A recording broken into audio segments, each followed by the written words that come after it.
Jake kicked a loose stone down the street as he walked home from school. The afternoon sun beat down on New Seattle's main market district, and the air smelled like fried food and engine oil. He was 15 years old and had lived in this colony his whole life. Nothing exciting ever happened here. The colony sat on the edge of human space, where different alien species came to trade. Jake had seen plenty of strange creatures in the market. There were tall blue beings with too many arms, small furry things that spoke in squeaks, and massive rock-like aliens that moved slowly through the crowds. But he had never seen a dragon. Dragons were rare. Some people said they were myths. Others claimed dragons were real but stayed away from everyone else. Jake's teacher once said dragons were the oldest species in the galaxy, but nobody really knew much about them. He turned down a side street between two warehouses. This was his shortcut home. The alley was quieter than the main road, with just a few vendors packing up their stalls for the day. That was when he heard the sounds. A high-pitched whimper came from behind a stack of cargo containers. Then rough voices, speaking in a language Jake did not understand. He slowed down, his heart beating faster. Something was wrong. Jake crept closer and peered around the container. 3 men in dirty armor stood in a circle. They held weapons that glowed with a faint blue light. Plasma guns. Illegal on most colony worlds, but smugglers brought them in anyway. In the middle of the circle was a dragon. Jake's breath caught in his throat. The creature was small, maybe the size of a big dog. Its scales shimmered silver and blue in the fading light. It had wings folded tight against its body and a long tail that thrashed back and forth. The dragon made frightened sounds and backed against the wall. One of the men laughed. "Stop moving, you little beast. You will sell for a fortune on the black market." Another man pulled out a metal collar. Dragon scales, dragon blood, even dragon bones fetch high prices. If we are lucky, some rich collector will buy you alive. Jake felt anger rise in his chest. These men were going to hurt this creature, maybe kill it, just for money. He should run, he should get help, he should call security. But the dragon looked terrified. Its golden eyes were wide with fear. It was just a baby, Jake realized, a child like him. Jake stepped out from behind the container. "Leave it alone." The 3 men turned to look at him. One of them grinned, showing yellow teeth. "Go away, kid. This does not concern you." "I said leave it alone," Jake repeated. His voice shook, but he did not move. The man with the collar laughed. "You think you can stop us? You are just some stupid human boy." "Maybe," Jake said, "but I am not going to watch you hurt someone who cannot fight back." The dragon's eyes locked onto Jake. The creature went very still. The third man, who had been quiet until now, raised his plasma gun. "I am tired of talking. Let us just stun the boy and finish the job." "Wait," the first man said. "The kid might know someone important. We should not leave witnesses." The man with the gun shrugged. "Fine, then we make sure there are no witnesses." He pointed the weapon at the dragon. His finger moved toward the trigger. Jake did not think. His body moved on its own. He ran forward and threw himself between the gun and the dragon. The plasma bolt hit him in the back. Pain exploded through Jake's body. It felt like fire and ice at the same time, like every nerve was being ripped apart. He heard himself scream.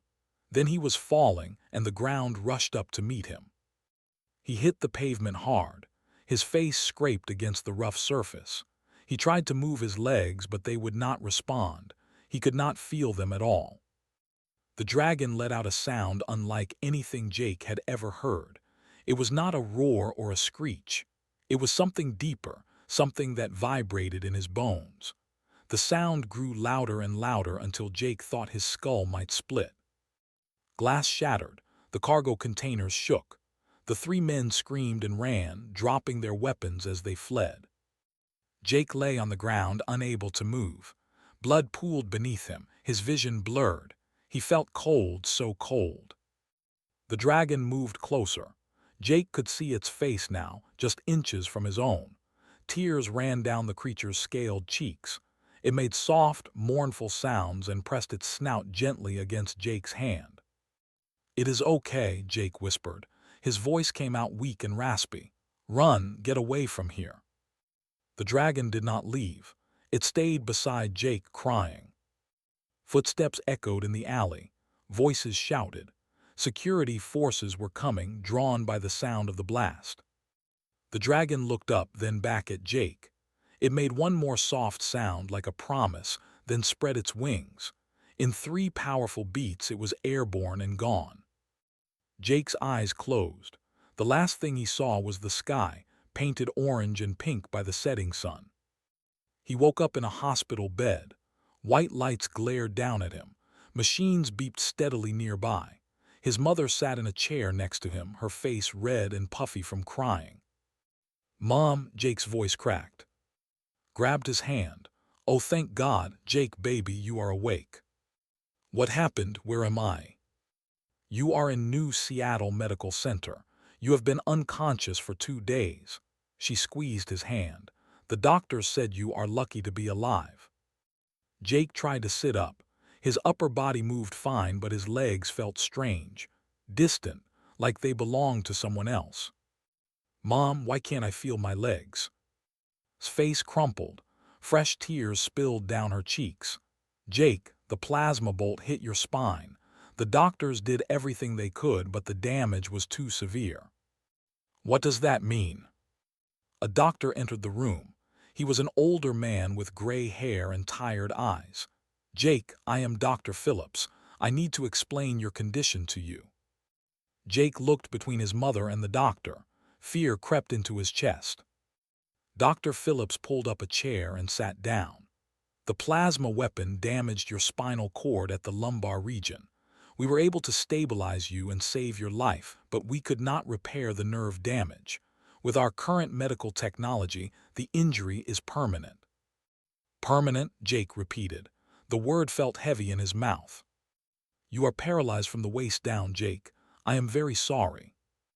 The room went quiet except for the beeping machines. Jake stared at the white ceiling. He would never walk again, never run, never play soccer with his friends, never dance or climb or do any of the 1,000 things he had always taken for granted. "The dragon," Jake said suddenly. "Did they catch it? Is it safe?" Looked confused. "The security forces said they found you alone. There was no dragon there when they arrived." "Good," Jake said. "That is good." He closed his eyes. At least the dragon was safe. At least his sacrifice meant something. He did not know that the small dragon he saved was the crown prince of the entire dragon imperium. He did not know that his life was about to change in ways he could never imagine.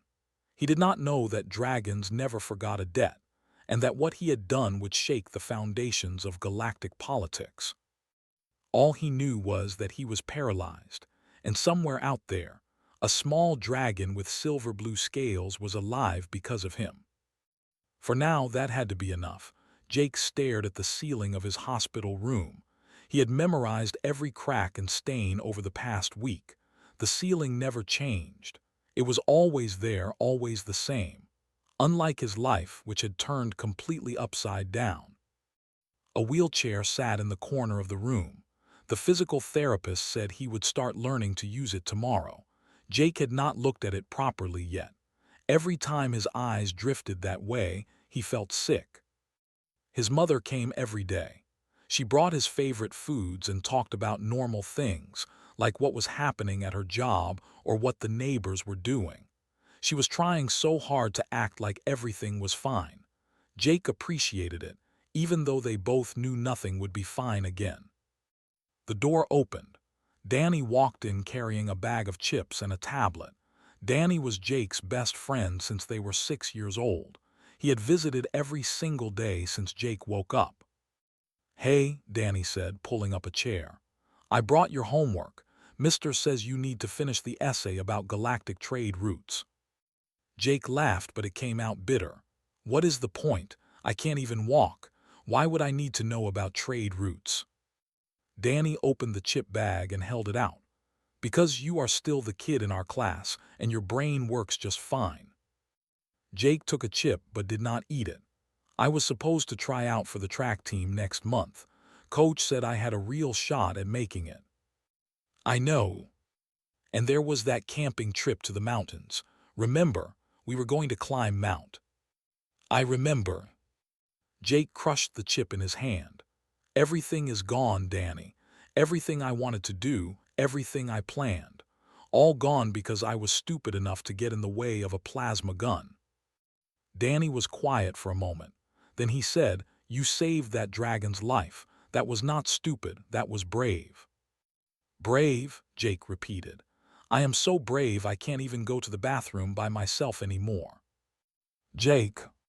Just go, Danny. I don't want company right now. Danny stood up slowly. He set the tablet on the side table. The whole colony is talking about what you did. The news called you a hero, but I know you don't care about that right now, so I will just say this. You are still my best friend and I am not going anywhere. He left before Jake could respond. Jake picked up the tablet and scrolled through the news articles. The headlines were all the same. Boy saves alien creature, teen hero paralyzed in rescue, human shows compassion to unknown species. There were pictures of the alley where it happened, now roped off with security tape. But there were no pictures of the dragon. It had vanished completely. Jake set down the tablet and closed his eyes. He hoped the dragon was okay, wherever it was. 3 days later, everything changed. Jake was eating lunch when his mother rushed into the room. Her face was pale and her hands shook. Mom, what's wrong? There are dragons here, said. Real dragons, they are asking to see you. Jake's heart jumped. What, why? I don't know. Security is trying to figure out what to do. These dragons are huge, Jake. They flew down from the sky in some kind of ship. Everyone in the hospital is panicking. Before Jake could respond, the door opened again. This time, a security officer stepped in, followed by someone Jake had never expected to see. The dragon was massive. It stood at least 8 feet tall, even with its body lowered in a respectful posture. Its scales were deep red and gold, and its eyes were like molten amber. It wore what looked like formal robes, though they were designed for a dragon's body instead of a human's. Jake could not speak. He could barely breathe. The dragon bowed its head. When it spoke, its voice was deep and rumbled like distant thunder, but Jake understood every word. Jake, I am ambassador of the dragon Imperium. I have come to speak with you about a matter of great importance. Step between Jake and the dragon. My son has been through enough, whatever you want. Peace, honored mother, said gently. I mean your child no harm, quite the opposite. I come bearing the gratitude of my entire species. Jake found his voice. Gratitude for what? Moved closer, his movements careful and deliberate. 1 week ago, you saved the life of a young dragon in the market district. You placed yourself in mortal danger without hesitation. You suffered grievous injury so that he might live. I just did what anyone would do, Jake said. No, replied. You did what very few beings in this galaxy would do, and the dragon you saved was no ordinary child. The ambassador paused. You saved Crown Prince, heir to the dragon Imperium and future ruler of our people. The room went silent, grabbed the wall to steady herself. That is impossible, Jake said. It was just a small dragon, it looked lost. Prince was traveling in secret, attempting to learn about other species without the burden of his title.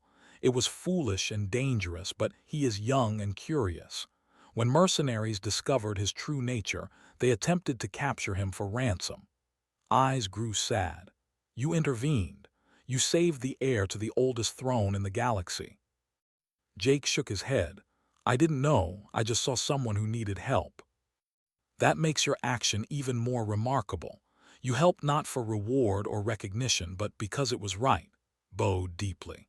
The dragon Imperium is in your debt, Jake, and dragons always repay their debts. Another dragon entered the room. This one was smaller than, with scales that shimmered like silver.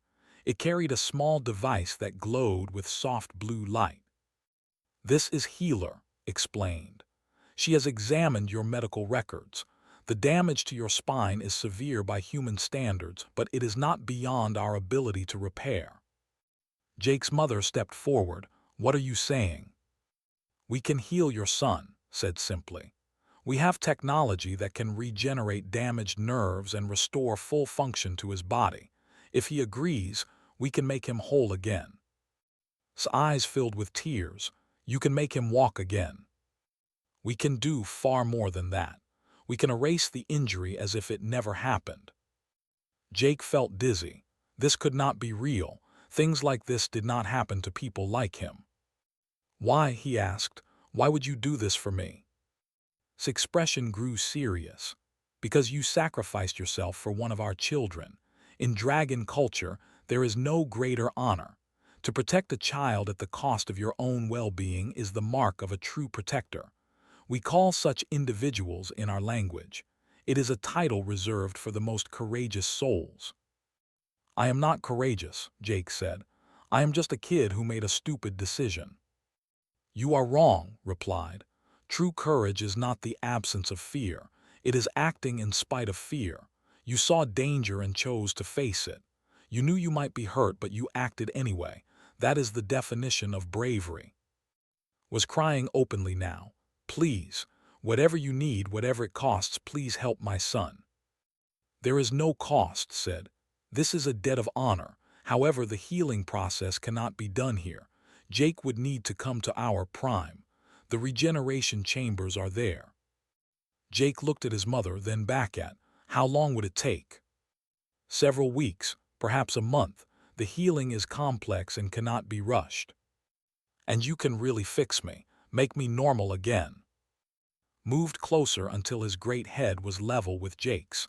"We can make you better than normal. Dragon healing does not simply repair, it restores and strengthens.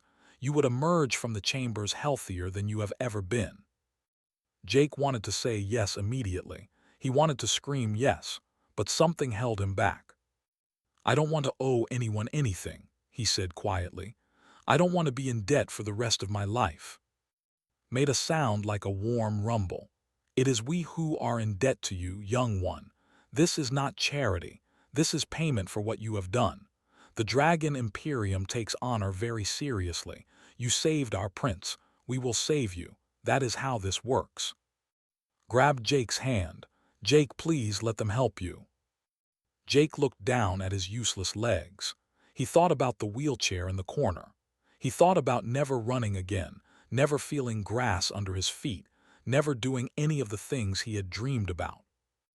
Then he thought about the small dragon with silver blue scales, crying as Jake lay bleeding on the ground. "Okay," Jake said, "I will go with you." Bowed again. "You honor us with your trust. I promise you, Jake, you will not regret this decision. Prince himself has been asking about you every day. He will be pleased to know you are coming home with us." "Home?" Jake asked. "Yes," said, and his eyes gleamed with something that might have been pride. "You are about to see the Dragon Imperium. You will be the first human to set foot on our in over 1,000 years.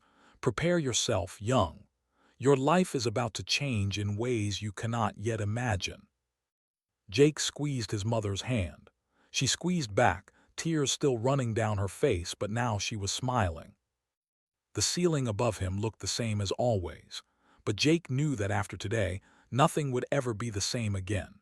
The dragon ship did not look like any vessel Jake had ever seen. It was not made of metal and sharp angles like human ships. Instead, it seemed grown rather than built, with smooth curves and surfaces that pulsed with a faint inner light. The walls felt warm to the touch and seemed almost alive. Jake sat in his wheelchair near a large window that showed the stars rushing past. His mother sat beside him, holding his hand. They had been traveling for 3 days now, and Prime was still 2 days away. "It is beautiful," said, watching the stars. "I never thought I would see anything like this."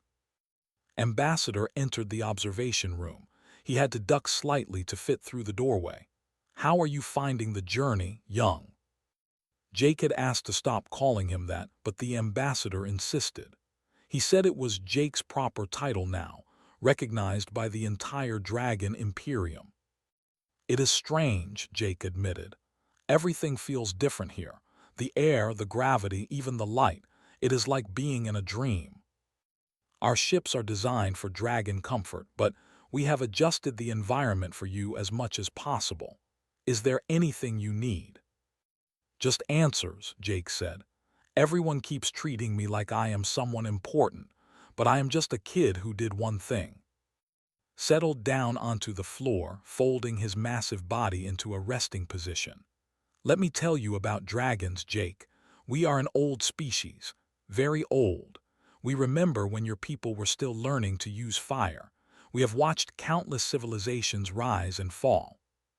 "That must be lonely," said quietly. "It is," agreed. "Dragons live for thousands of years. Most species we encounter are gone before we can truly know them, so we keep to ourselves. We watch and we remember, but we rarely interfere." "Then why help me?" Jake asked. "Because you reminded us of something we had forgotten. You showed us that courage and compassion are not dependent on age or species. A young human boy did what most elder dragons would hesitate to do. You valued a life over your own safety." Eyes softened. "That is rare in this galaxy, Jake. Rarer than you know." Another dragon entered the room. This one was younger than, with bright green scales. "Ambassador, we will be arriving at Prime in 2 days. The Emperor has requested that I prepare the humans for what they will see." "Thank you," Instructor Vex said. "Jake, this is Instructor Vex. She teaches young dragons about the galaxy and will help you understand our world." Vex bowed to them. "It is an honor to meet thee and his mother. I have prepared materials about our culture and history. Would you like to begin your lessons?" Jake nodded. He had nothing else to do on the journey. Over the next 2 days, Vex taught them about the Dragon Imperium. She explained that dragons valued wisdom, honor, and the protection of the innocent above all else. She showed them images of Prime, a world of floating crystal cities and vast forests. She taught them basic phrases in the dragon language, though she admitted it would take years to truly master it. "Dragons believe that every life is precious," Vex explained. "But we also believe that some beings are called to be protectors. These individuals, like you, Jake, carry what we call the guardian flame. It is not something you learn. It is something you are born with." "I never felt special," Jake said. "The best guardians never do," Vex replied with a gentle smile. On the morning of the 5th day, the ship emerged from faster-than-light travel. Through the window, Jake saw Prime. It was the most beautiful thing he had ever seen. The planet glowed with soft blue and green light. Crystal structures floated in the upper atmosphere, connected by bridges of light. Below them, continents of deep forests and mountain ranges spread across the surface. 3 moons orbited the world, each one carved with massive dragon faces. "Home," said simply. The ship descended through the atmosphere. Dragons flew alongside them, their wings catching the sunlight. Jake counted dozens, then hundreds. They were all sizes and colors, from small ones no bigger than birds to massive ones that dwarfed the ship. They landed in a city made entirely of crystal and living wood. The buildings grew out of massive trees, spiraling upward into the sky.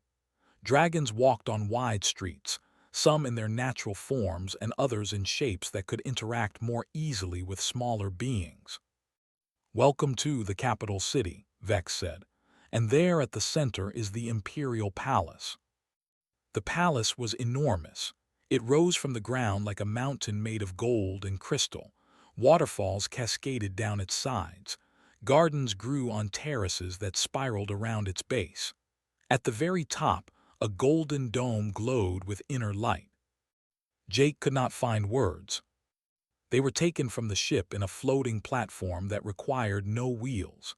Jake still sat in his wheelchair, but stood beside him, her eyes wide with wonder.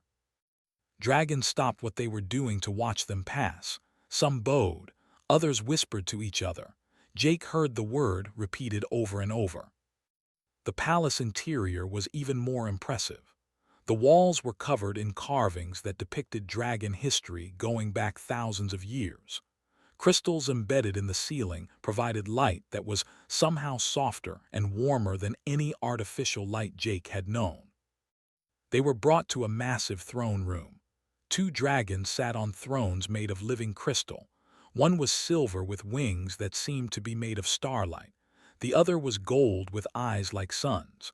Both were far larger than any dragon Jake had seen so far. Ambassador bowed deeply. "Your Imperial Majesties, I present Jake and his mother." The silver dragon stood. When she spoke, her voice was like music. "Rise, honored guests. I am Empress and this is my mate, Emperor. We welcome you to our home." The golden dragon rose as well. His presence filled the room like heat from a fire. "Jake, you saved our son. You sacrificed your future so that he might have his. There are no words in any language to properly express our gratitude." Jake felt small and terrified. These were the rulers of the most powerful civilization in the galaxy, and they were thanking him. "I just did what was right," Jake managed to say. Moved closer. Up close, Jake could see that the Emperor's scales were etched with intricate patterns, each one telling a story. "That is precisely why you are here, because you did what was right without thought of reward or recognition. That is the mark of a true guardian." "How is Prince?" Jake asked. "Is he okay?" Made a sound like a gentle laugh. "He is well, thanks to you.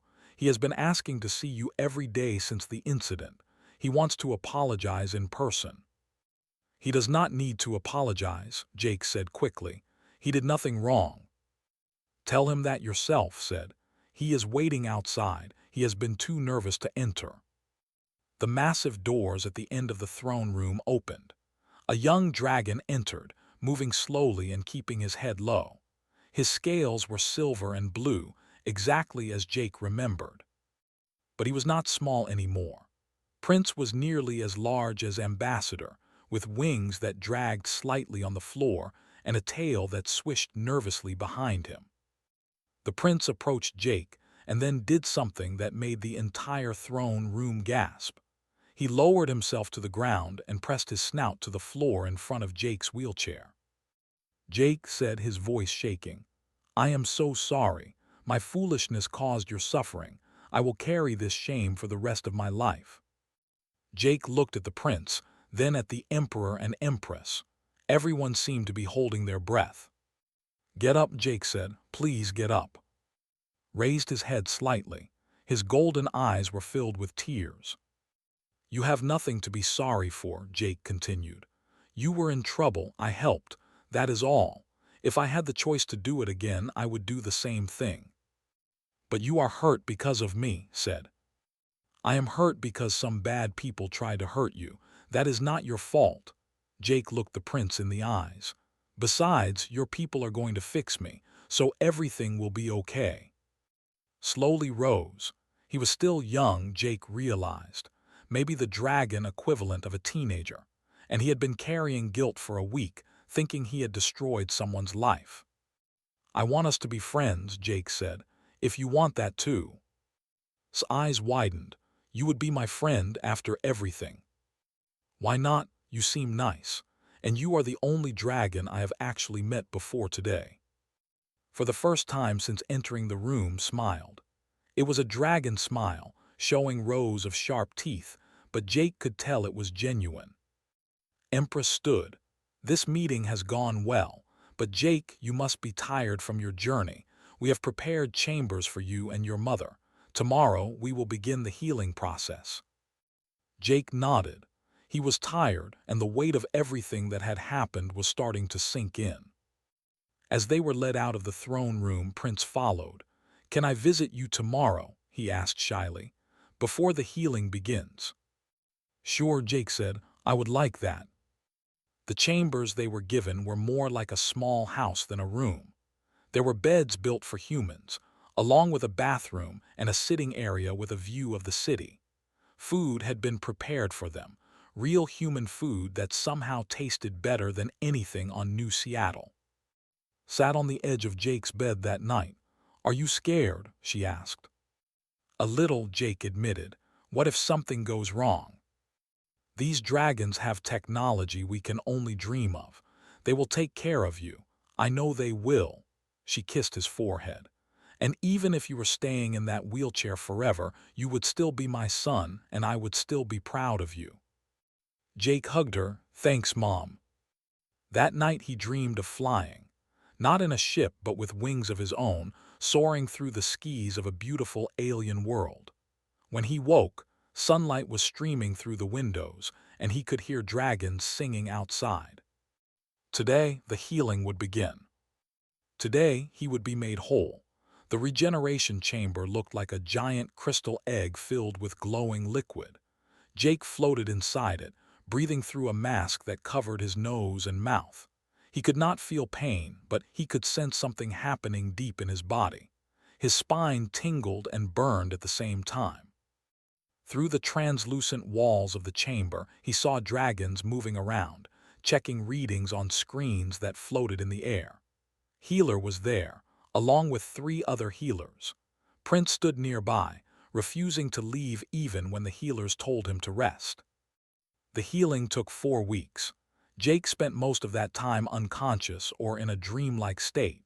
When he was aware, would talk to him through the communication system built into the chamber. "I have been reading about human history," the prince said one day.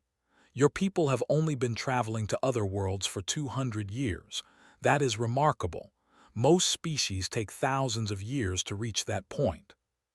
Jake's voice came out strange through the mask. "We are stubborn. When we want something, we figure out how to get it." "I like that about humans," said. "Dragons are patient, sometimes too patient. We wait and watch for so long that opportunities pass us by." "Maybe that is why we can be friends," Jake replied. "You can teach me patience, and I can teach you to take more chances." Laughed. It sounded like wind chimes. "I think one brush with danger is enough for me. My parents have barely let me out of their sight since the incident." "Can you blame them? You are the prince, they love you." "I know, but sometimes I wish I could be normal. Just another dragon without all the expectations and responsibilities." "I used to be normal," Jake said. "Now I am apparently someone called and everyone treats me like a hero. I am not sure which is worse." "At least you earned your title. I was just born into mine." They talked like that every day. About their lives, their fears, their dreams. Told Jake about dragon culture, about the responsibilities that came with being heir to the throne. Jake told about growing up on a human colony, about his friends in school, and the simple life he used to have. By the end of the 4th week, they were no longer just 2 beings from different species who had met by chance. They were genuine friends. On the last day of treatment, Healer drained the chamber. Jake stepped out on shaking legs. For a moment, he did not trust them to hold his weight. Then strength flooded through his body. He took a step, then another. Then he ran across the room and nearly crashed into the wall because he forgot to stop. Let out a joyful roar. Who had been waiting outside, rushed in and grabbed Jake in a hug so tight he could barely breathe. "You are okay," she sobbed. "You are really okay." Jake hugged her back. He could feel everything. His legs, his feet, the cool floor beneath him. It was like being born again. Healer checked him over one more time. "The regeneration was successful. Your spine has been completely repaired. You are actually healthier than you were before the injury. Your bone density has increased, and your reflexes are sharper. These are side effects of dragon healing magic combined with our medical technology." "Thank you," Jake said. "Thank you so much." "Thank Prince," replied with a smile. "He refused to leave your side for the entire month. I have never seen the prince so dedicated to anything." Looked embarrassed. "I just wanted to make sure Jake was okay." "Well, I am okay," Jake said. "Better than okay, I am perfect." 2 days later, Jake and his mother returned to New Seattle. The Dragon ship landed in the main spaceport, and it seemed like the entire colony had come to see them arrive. Reporters shouted questions. Security forces struggled to hold back the crowds. Jake walked down the ramp on his own 2 legs. The crowd erupted in cheers. Over the next week, everything changed. Jake could not go anywhere without being recognized. News crews wanted interviews. The colony governor invited him to a special ceremony. Human governments from other worlds sent messages asking him to visit and speak about his experience with the dragons. It was overwhelming. But the biggest change came when Ambassador announced that the Dragon Imperium was establishing a permanent embassy on New Seattle. Dragons began arriving, setting up a massive building on the edge of the city. They brought technology and knowledge to share with humanity. Prince came to visit every week. He stayed in the embassy but spent most of his time with Jake, exploring the colony and learning about human culture.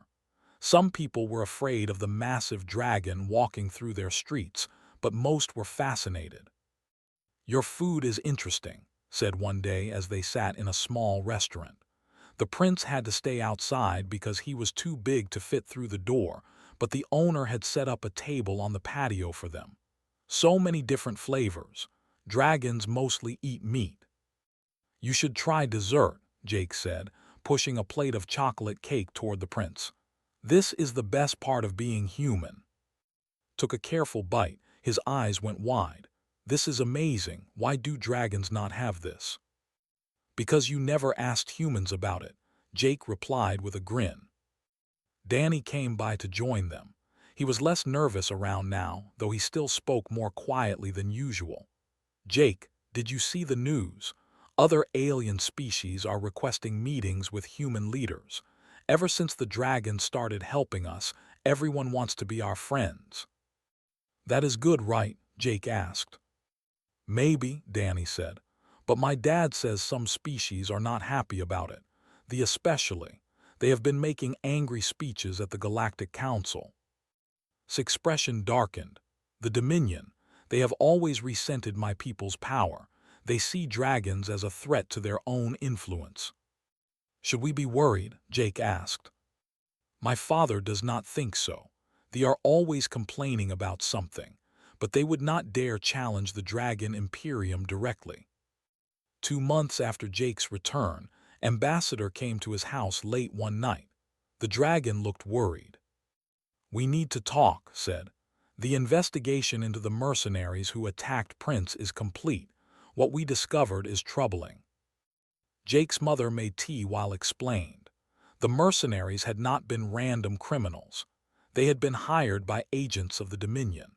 The plan was to kidnap the prince and use him as leverage against the Dragon Imperium, forcing to agree to unfavorable trade deals. "But why?" asked. "Why would they risk war with the dragons?" "Because they believe dragons have grown soft," replied. "We have not engaged in major military action for over 1,000 years. Some species think we are no longer willing to fight. They wanted to test that theory." "What happens now?" Jake asked. "Now they know their plan failed. More than that, they know it failed because a human child stopped it. They see humanity's friendship with dragons as a threat. If humans and dragons become true allies, it shifts the entire balance of power in the galaxy." Jake felt cold. "You are saying they might come after humans now?" "I am saying they already are. Operatives have been spreading propaganda about humans.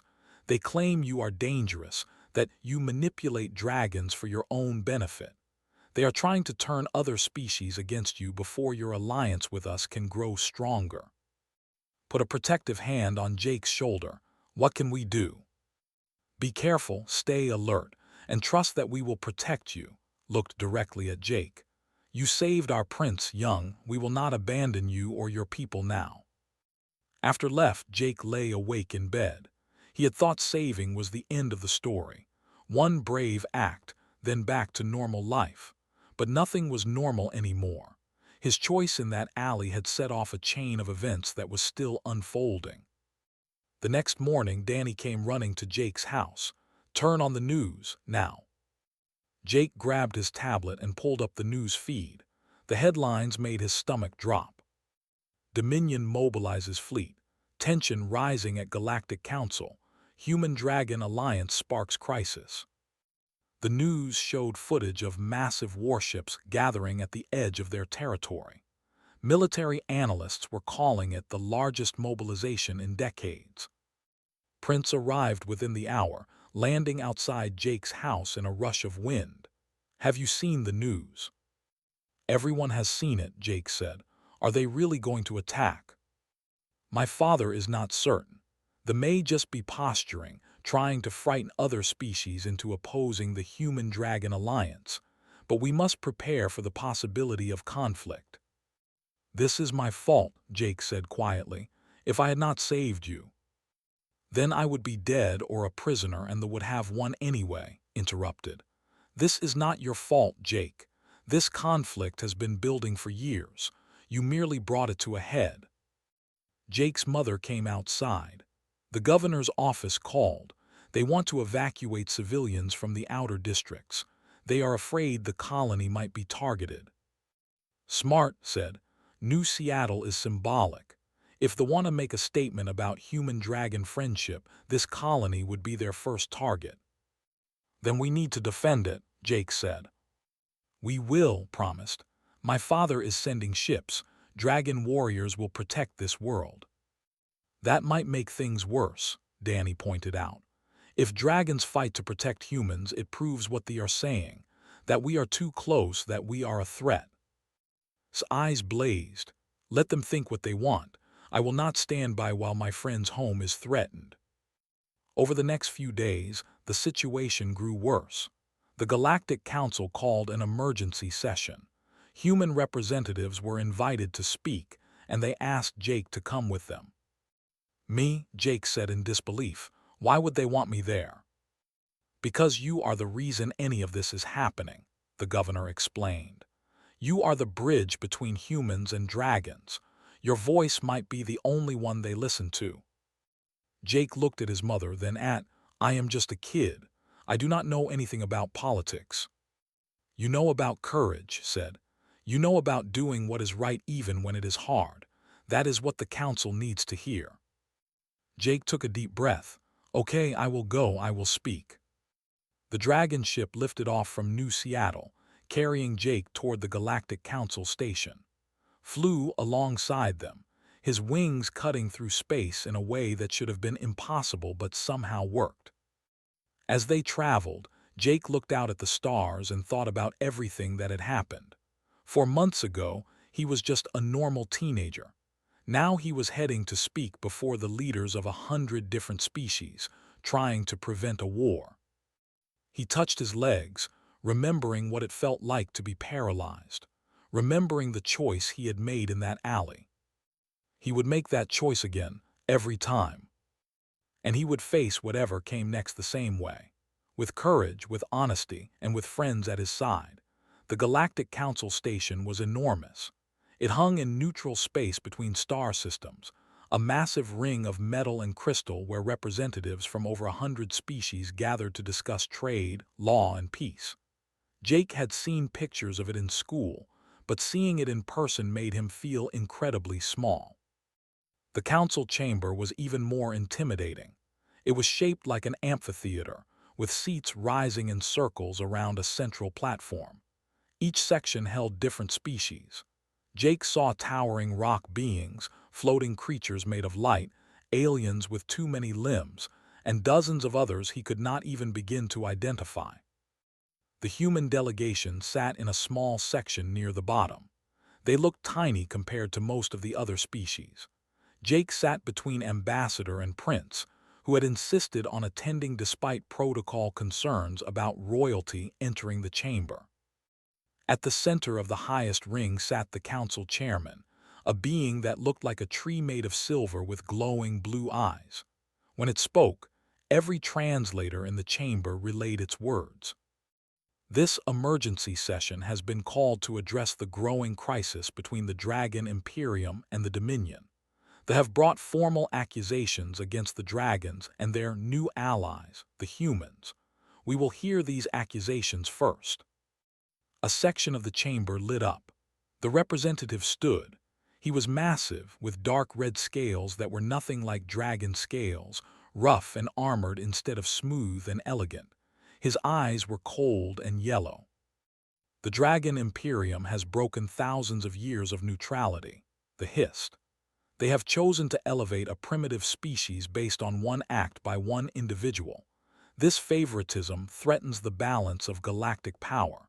Humanity should not receive advanced technology or protection simply because one of their children performed a lucky deed. Murmurs spread through the chamber. Some species seemed to agree, others looked uncertain. The chairman turned to the dragon section. "Emperor, how do you respond?" Emperor stood. Even sitting in a chamber designed for massive beings, he was impressive.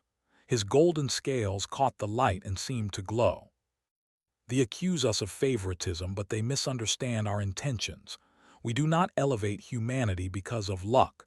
We honor them because they demonstrated values we hold sacred: courage, compassion, the willingness to sacrifice for others.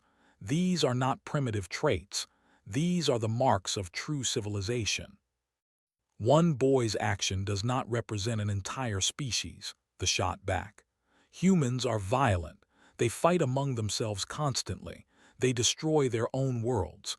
They are not worthy of dragon protection. Jake felt anger rise in his chest. He started to stand, but Ambassador put a gentle claw on his shoulder. "Wait," whispered. "This is your moment, but you must time it correctly." The debate continued. Other species spoke. Some defended the dragons, others sided with the humans in the delegation tried to speak but were largely ignored. In galactic politics, humanity was too young and too weak to have much voice. Then the representative said something that changed everything. "If the dragons truly believe humans are worthy, let them prove it. Let the human who started all of this speak for himself. Let us see if he is truly as special as dragons claim, or if he is just a naive child who got lucky." The chamber fell silent. Every eye turned to the human section. The chairman spoke.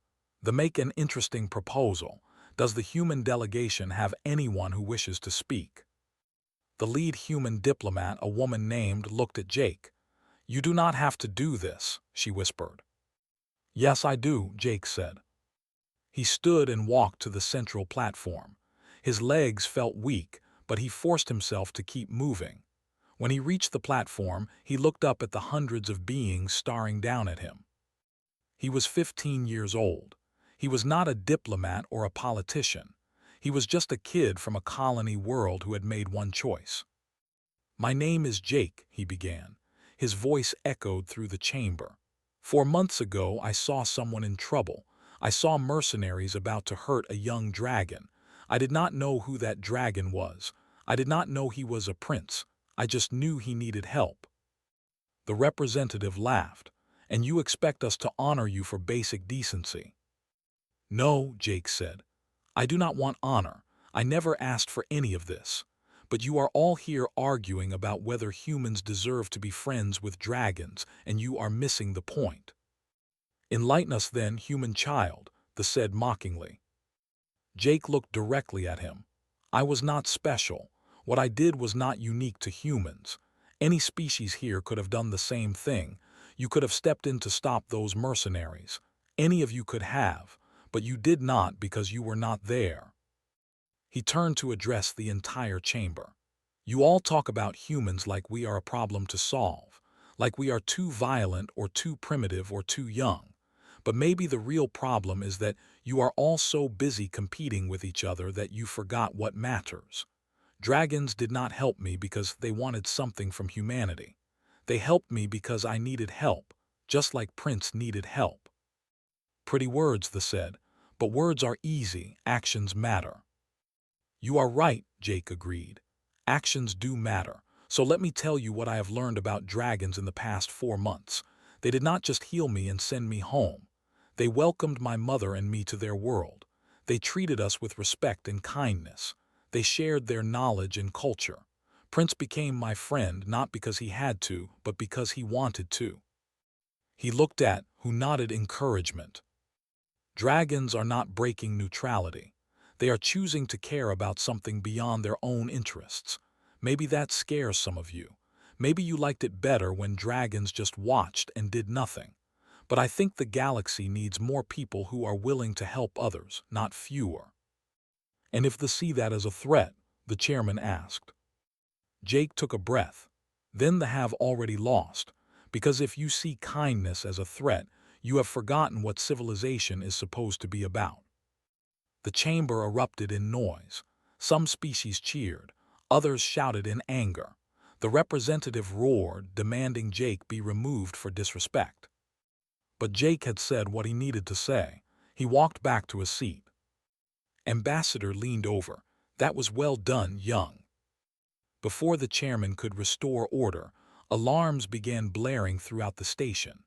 The representative smiled and Jake's stomach dropped. What is happening? Demanded. A message came through on the council's main screen. It was from New Seattle. The colony was under attack.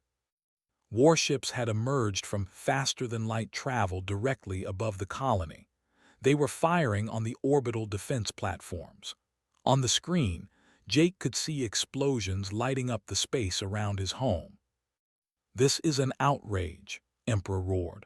Attacking during a council session violates every treaty. We are simply defending ourselves from a dangerous alliance, the representative said calmly. We warned you that human-dragon friendship was a threat. Now we act to remove that threat. Jake ran. He did not wait for permission or protocol. He just ran toward the docking bay where the ships were kept. He heard footsteps behind him, was following, along with Ambassador and a dozen other dragons.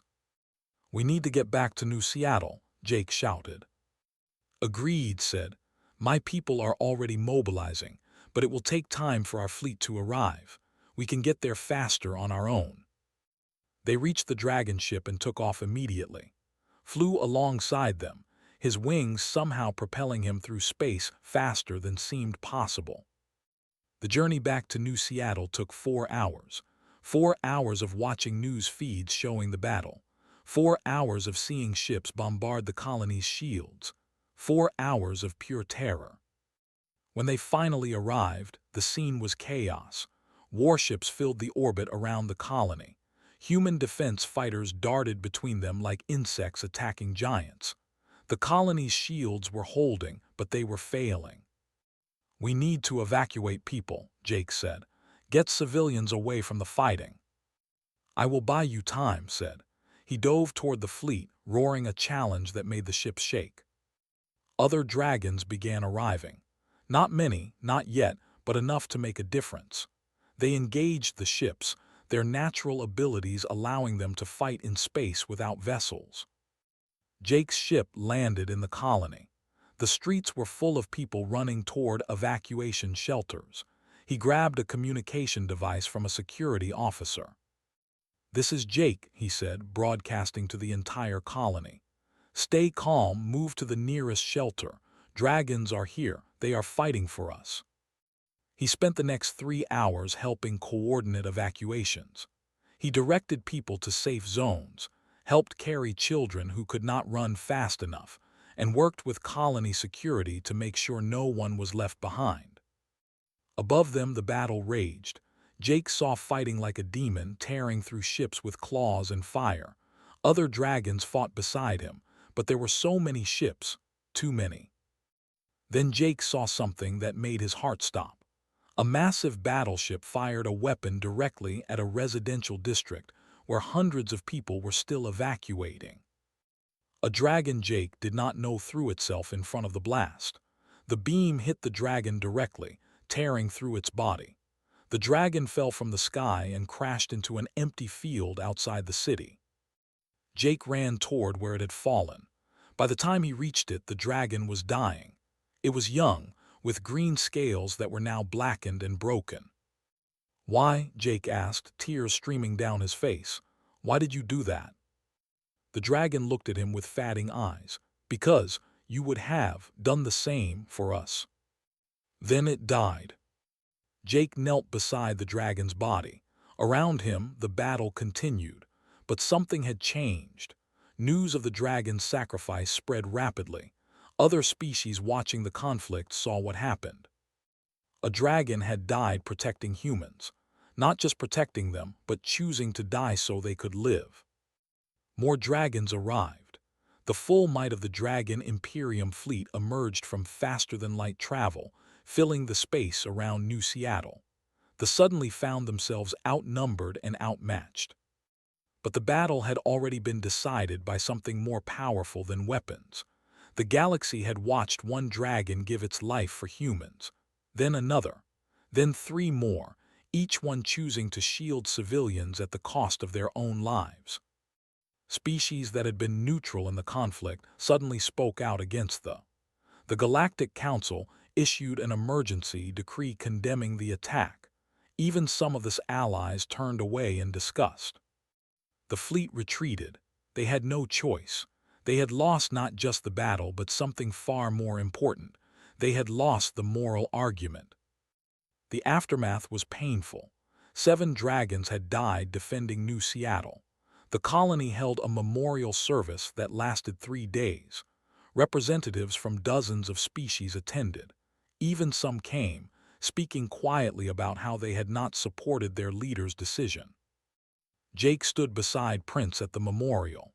They looked at the 7 statues that had been erected, each one depicting a fallen dragon in flight. "They died because of me," Jake said, "because I saved you."